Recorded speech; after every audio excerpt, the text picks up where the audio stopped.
السلام علیکم عزیزان من، آج 19ویں نشست ہے۔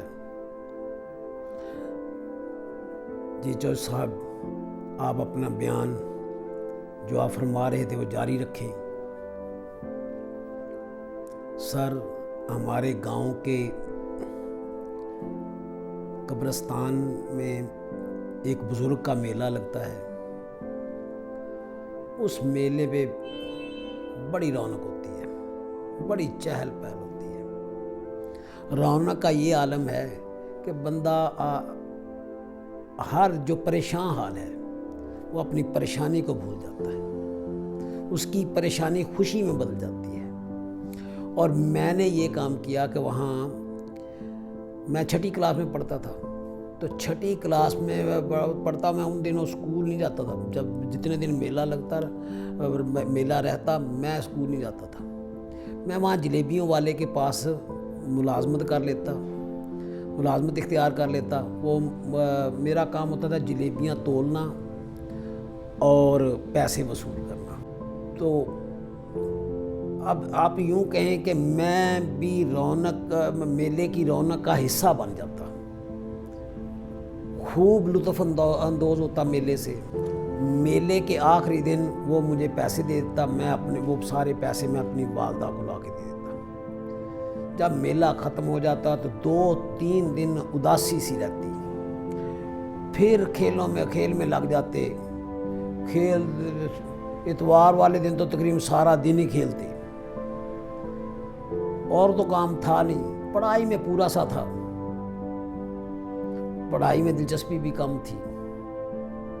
پڑھائی ہوتی ہے دلچسپی سے، لائکی ہوتی ہے دلچسپی سے، لائکی بڑھتی ہے دلچسپی سے۔ ایک دن یہی دن تھے، ڈیرے پہ آگ تاپنے کے لیے الاؤ جلایا ہوا تھا۔ میرے دوست میرے ساتھ، ہم وہاں بیٹھ گئے۔ دوستوں نے کہا کہ مالٹے توڑ کے لائیں باغ میں سے۔ میں نے انہیں کہا چودھری صاحب ناراض ہوں گے، اگرچہ ہم ان کے ڈیرے پہ بیٹھے ہوئے ہیں، حق تو ہمارا ہے، لیکن چودھری صاحب ناراض ہوں گے۔ لیکن ان کے بضد ہونے پہ نہیں ہم نے مالٹے کھانے ہیں، تو میں مالٹے 10-12 توڑ لایا۔ ابھی کھانے ہی لگے، مالی آ گیا۔ مالی نے میرا بازو پکڑا اور مالٹوں کا ان کو کہا مالٹے پکڑ لو، اور میرے ایک دوست کو بھی پکڑ لیا۔ ہم دونوں کو وہ دارے پہ لے گیا، باقی بھاگ گئے۔ لیکن جب ہم دارے پہ گئے، وہاں دنیا بڑی بیٹھی ہوئی تھی، تو مالی نے جا کہا جی یہ روز مالٹے توڑتے ہیں۔ اور چودھری صاحب نے کہا کہ اس کی والدہ کو بلاؤ۔ میری والدہ بھی ان کے گھر تھی، میری والدہ بھی آ گئی، اور جو میرے ساتھ دوسرے ساتھی تھے وہ بھی آ گئے، ان کو بھی لے آئے۔ چودھری صاحب نے مجھے کہا ہاں بھائی تو مالٹے کے کیوں توڑتا ہے؟ میں نے کہا جی میرے دوستوں سے پہلے پوچھا بھی آپ سارے مالٹے توڑتے ہیں؟ انہوں نے کہا جی نہیں، یہ مالٹے توڑتا ہے بس، اور یہ ہمیں بضد ہو کے کھلاتا ہے مالٹے، یہ ہمارا اپنا باغ ہے۔ چودھری صاحب نے میرے منہ پہ تھپڑ مارا، میں فرش پہ گر گیا، پھر اپنا زمین پہ گر گیا۔ انہوں نے ایک اور تھپڑ مارا، پھر پاؤں سے میرے پاؤں کی ٹھوکریں ماری۔ میری والدہ نے بڑی منتیں کی کہ جرمانہ لے لو، اسے کچھ نہ کہو، لیکن خدا ہم کو ایسی خدائی نہ دے کہ اپنے سوا کچھ دکھائی نہ دے۔ والدہ نے جب بہت منتیں اوروں کو بھی کہا، لیکن چودھری صاحب نے کسی کی نہ مانی، اور کہا کہ اب تو یوں کر، اپنے بیٹے کو لو اور ہمارے ڈیرے سے نکل جاؤ، یہاں سے چلے جاؤ، کہیں اور چلے جاؤ۔ والدہ نے دوسروں کو کے منہ کی طرف دیکھا بھی شاید کوئی حمایت کرے۔ پھر 2-3 نے کہا بھی چلو 1 ہفتہ تو دو۔ پھر 1 ہفتہ انہوں نے چودھری صاحب نے مہربانی کر دی۔ 1 ہفتے مجھے اس واقعے کے بعد مجھے دکھ ایک بات کا بہت لگا کہ دوستوں نے جنہوں نے مجھے بضد ہو کے کہا کہ میں مالٹے توڑوں، اور مجھے یہاں تک بھی کہا کہ نہیں چودھری صاحب نے اگر کچھ کہا تو ہم بھی آپ کے ساتھ ہوں گے، لیکن وہاں سارا مجھ پہ انہوں نے الزام لگا دیا۔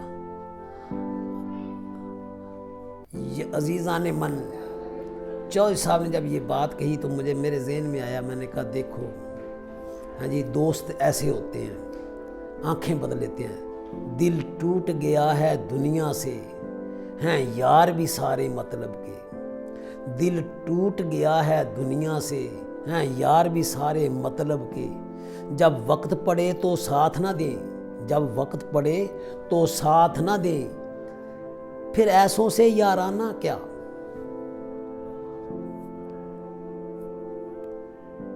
چودھری صاحب نے مزید بتایا کہ میری والدہ روتی ہوئی آ گئی گھر۔ دوسرے دن والدہ محترمہ شہر گئیں، وہاں ان کا ایک ماموزاد بھائی رہتا تھا، وہ ایک کالج میں چھوٹی موٹی نوکری پہ تھا۔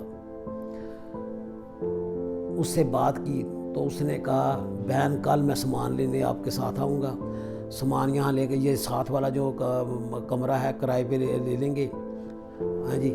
تو دوسرے دن سامان لے آئے جی، وہاں سامان رکھ لیا۔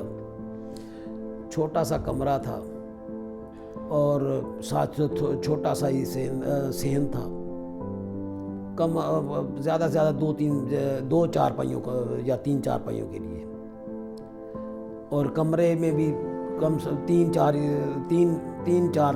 چارپائیاں آ سکتی تھیں۔ اور کمرے کی صورتحال یہ تھی کہ وہ اس کا جو فرش تھا وہ سڑک کی سطح سے نشیب میں تھا، نیچے تھا۔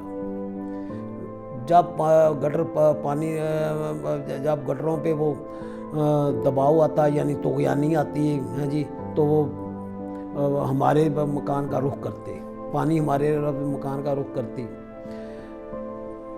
پانی ہمارے مکان کا رخ کرتے، اور پھر کیا تھا ساری بدبو، لیکن برداشت کرتے تھے۔ بارشوں میں تو پھر وہاں حال ہی کوئی نہیں تھا، لیکن میں اور میری بہن نے پانی نکالتے۔ والدہ نے وہاں جا کے سب سے پہلے یہ کام کیا کہ ہمیں میرے بھائی کو بھی 5ویں میں داخل کرا دیا اور میری بہن کو 2ری میں داخل کرا دیا، اور جو دوسرا میرا تیسرا بھائی تھا اس کو حافظ قرآن بنانے کے لیے اس کو مدرسے چھوڑ آئیں، اور خود والدہ کو ایک پروفیسر کے پاس ملازمت میری والدہ کے ماموزاد بھائی نے ملازمت دلوا دی، اور اس کے صفائی وغیرہ کے لیے۔ یوں کر کے ہمارا وقت گزرنے لگا، لیکن یاد تو آتی ہے۔ بعد میں محسوس ہوا کہ کچھ قصور اس میں نہ تھا چارہ گروں کا ناسے، کچھ قصور اس میں نہ تھا چارہ گروں کا ناسے، زہر ہی میں بھی دوا تھا مجھے معلوم نہ تھا۔ بقیہ حصہ پھر۔ اللہ حافظ۔